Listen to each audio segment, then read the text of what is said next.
ನಮಸ್ಕಾರ ಎಲ್ಲರಿಗೂ. ಮಾಲ್ವಿಕಾ ಸ್ಪಿರಿಚುವಲ್ ಚಾನೆಲ್ಗೆ ಸ್ವಾಗತ.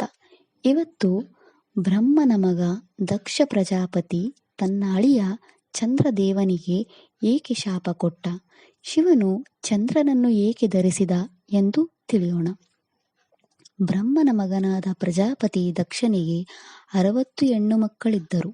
ಅದರಲ್ಲಿ ಅವರು ಚಂದ್ರನೊಂದಿಗೆ 27 ಹುಡುಗಿಯರನ್ನು ಮದುವೆಯನ್ನು ಮಾಡಿದನು. ಚಂದ್ರನು ಎಲ್ಲರನ್ನೂ ಸಮಾನ ಪ್ರೀತಿ ಮತ್ತು ಕಾಳಜಿಯಿಂದ ನೋಡಬೇಕು ಎಂಬ ಷರತ್ತಿನೊಂದಿಗೆ ಮದುವೆಯನ್ನು ಮಾಡಿದನು. ಚಂದ್ರನು ಹಾಗೇ ಮಾಡಲು ಭರವಸೆ ನೀಡಿದನು ಮತ್ತು ಮದುವೆ ನಡೆಯಿತು. ಚಂದ್ರನ 27 ಪತ್ನಿಯರನ್ನು ನಕ್ಷತ್ರಗಳೆಂದು ಪರಿಗಣಿಸಲಾಗುತ್ತದೆ.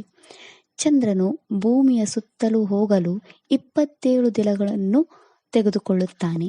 ಈ 27 ದಿನಗಳನ್ನು 27 ನಕ್ಷತ್ರ ವಿಭಾಗಗಳು ಎಂದು ಕರೆಯಲಾಗುತ್ತದೆ. 27 ಪತ್ನಿಯರು ವಾಸ್ತವವಾಗಿ ಚಂದ್ರನ ಕಕ್ಷೆಯ ದಿನಗಳನ್ನು ಉಲ್ಲೇಖಿಸುತ್ತಾರೆ. ಆ ನಿರ್ದಿಷ್ಟ ದಿನದಂದು ಚಂದ್ರನ ಹತ್ತಿರವಿರುವ ನಕ್ಷತ್ರವನ್ನು ಲೆಕ್ಕ ತಗೋತಾರೆ. 27 ನಕ್ಷತ್ರಗಳು ಭೂಮಿಯ ಮೇಲಿನ ಮಾನವರಿಗೆ ಸಮಯ ಮತ್ತು ಋತುಗಳನ್ನ ಬದಲಾವಣೆಗಳನ್ನು ಲೆಕ್ಕಾಚಾರ ಮಾಡಲು ಸಹಾಯ ಮಾಡುತ್ತವೆ. 27 ಹೆಣ್ಣು ಮಕ್ಕಳು ಪಡೆದ ಸಮಾನ ಪ್ರೀತಿ ಮತ್ತು ಕಾಳಜಿಯು ದಿನಗಳ ಸಂಖ್ಯೆಯನ್ನು ಪ್ರತಿನಿಧಿಸುತ್ತದೆ.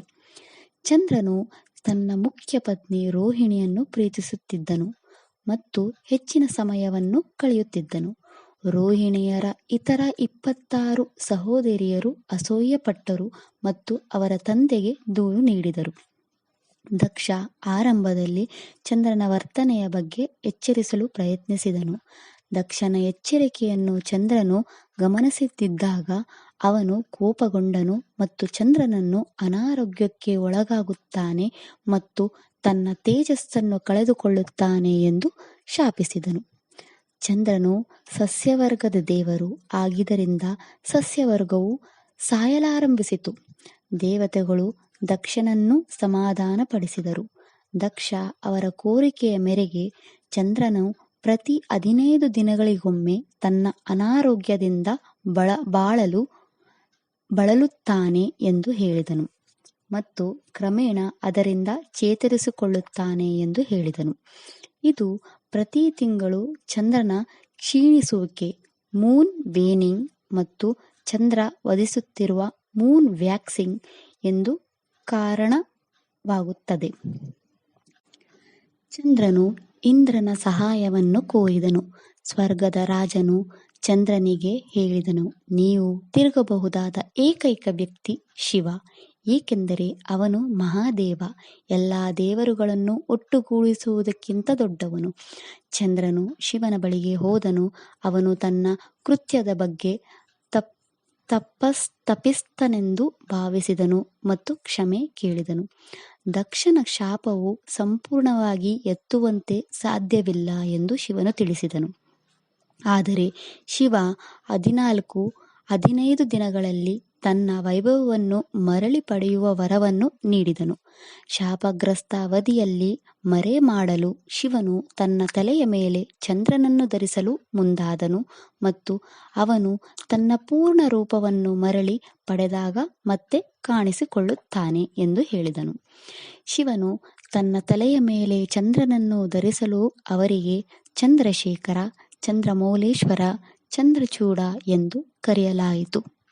ಚಂದ್ರನು ಸಂಪೂರ್ಣವಾಗಿ ನೆರಳಿನಿಂದ ಆವೃತವಾದ ದಿನವನ್ನು ಅಮಾವಾಸ್ಯೆ ಎಂದು ಕರೆಯಲಾಗುತ್ತದೆ ಮತ್ತು ಚಂದ್ರನು ತನ್ನ ಪೂರ್ಣ ರೂಪದಲ್ಲಿದ್ದಾಗ ಅದನ್ನು ಹುಣ್ಣಿಮೆಯ ದಿನ ಎಂದು ಕರೆಯಲಾಗುತ್ತದೆ. ಈ ಘಟನೆಯ ನಂತರ ಚಂದ್ರನು ಎಲ್ಲ 27 ನಕ್ಷತ್ರಗಳೊಂದಿಗೆ ಸರಿಸಮಾನ ಸಮಯವನ್ನು ಕಳೆಯಲು ಪ್ರಾರಂಭಿಸಿದನು. ಈ ಘಟನೆ ನಡೆದ ನಂತರ ಚಂದ್ರನು ಶಿವನಿಗಾಗಿ ಒಂದು ಲಿಂಗವನ್ನು ಸ್ಥಾಪನೆ ಮಾಡುತ್ತಾನೆ. ಅದೇ ಇವಾಗಿನ ಸೋಮನಾಥ ಜ್ಯೋತಿರ್ಲಿಂಗ. ಇದು ಪ್ರಾಚೀನ ಮತ್ತು ಮೊದಲ ಜ್ಯೋತಿರ್ಲಿಂಗ. ಚಂದ್ರನು ಪ್ರತಿ ತಿಂಗಳು ಕ್ಷೀಣಿಸುತ್ತಿರುವ ಚಂದ್ರನ ಅರ್ಧದಷ್ಟು ಕೊನೆಯಲ್ಲಿ ಶಿವರಾತ್ರಿಯ ಹಬ್ಬವನ್ನು ಸ್ಥಾಪಿಸಿದನು. ಅದನ್ನು ಮಾಸಿಕ ಶಿವರಾತ್ರಿ ಅಥವಾ ಮಾಸ ಶಿವರಾತ್ರಿ ಎಂದು ಕರೆಯಲಾಯಿತು.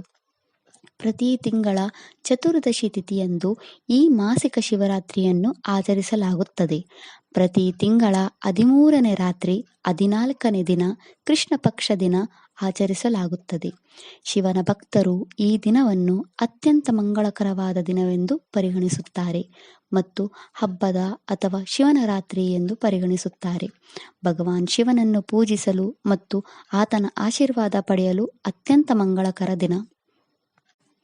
ವರ್ಷಕ್ಕೊಮ್ಮೆ ಚಳಿಗಾಲದ ಅಂತ್ಯವನ್ನು ಮತ್ತು ಬೇಸಿಗೆಯ ತಿಂಗಳುಗಳನ್ನು ಆರಂಭ ಗುರುತಿಸಲು ಚಂದ್ರನು ಮಹಾಶಿವರಾತ್ರಿ ಎಂದು ಸ್ಥಾಪಿಸಿದನು. ವೀಕ್ಷಕರೇ, ಮಾಘ ಮಾಸದಲ್ಲಿ ಬರೋ ಮಹಾಶಿವರಾತ್ರಿ ಮತ್ತು ಪ್ರತಿ ತಿಂಗಳು ಬರೋ ಮಾಸ ಶಿವರಾತ್ರಿ ಎರಡೂ ಆಚರಣೆ ಮಾಡಿ ಶಿವನ ಅನುಗ್ರಹ ಪಡೆಯೋಣ. ಇದಿಷ್ಟು ಚಂದ್ರ ಮತ್ತು ಶಿವನ ಸಂಬಂಧದ ಕತೆ. ವಿಡಿಯೋ ಇಷ್ಟ ಆದರೆ ಲೈಕ್ ಮಾಡಿ, ಶೇರ್ ಮಾಡಿ, ಚಾನಲ್ನ ಸಬ್ಸ್ಕ್ರೈಬ್ ಮಾಡಿ. Thank you.